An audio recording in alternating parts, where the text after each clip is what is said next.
In this video, I am going to show you how we can see the running and stop services using Windows PowerShell. First of all, we are going to type the get service cmdlet, and then we have to type where object, and then $_dot status equal to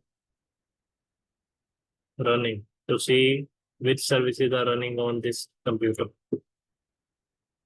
So these are the services that are running on this Windows 11 machine. And if you want to find out which services are in the stop state,